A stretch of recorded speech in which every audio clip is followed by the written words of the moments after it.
Bonjour, je m'appelle Isabelle Bissière et je vous présente cette exposition des gravures de mon père, l'artiste Loutre B. Qui est Loutre B? Qui se cache derrière ce B mystérieux? Il est né à Paris en 1926 et à sa naissance, son père lui attribue d'emblée le surnom de loutre, en lien avec le petit mammifère, la loutre, avec sa tête ronde et brune, les yeux vifs. Beaucoup plus tard, le jeune garçon devenu un homme transformera ce surnom d'enfant en loutre avec 2 T, sans doute en lien avec la symbolique du chiffre 7.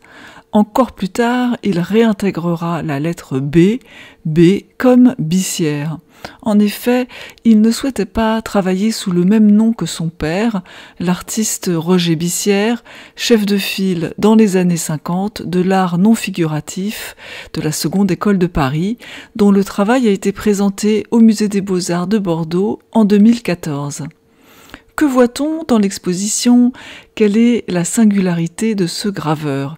L'exposition prend la forme d'une rétrospective de son œuvre gravée, très prolifique, qui couvre les années 1970 à 2010.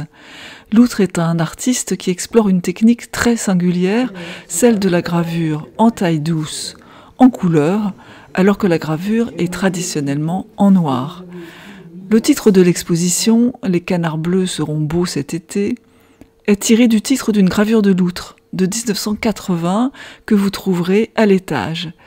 L'exposition présente au rez-de-chaussée ces gravures aux dimensions monumentales réalisées dans les années 1970 et 1990. À l'étage, un parcours d'environ une 50aine de pièces retrace l'évolution de sa pratique au cours des décennies 80, 90 et 2000, ainsi qu'une présentation d'une sélection de ses livres gravés sous vitrine. La ligne de force de ses recherches plastiques est enracinée dans sa prédilection pour une représentation rêvée de la nature, qu'il réenchante autour de la forme inépuisable de l'arbre, de la terre et du ciel. Je vous souhaite une bonne visite.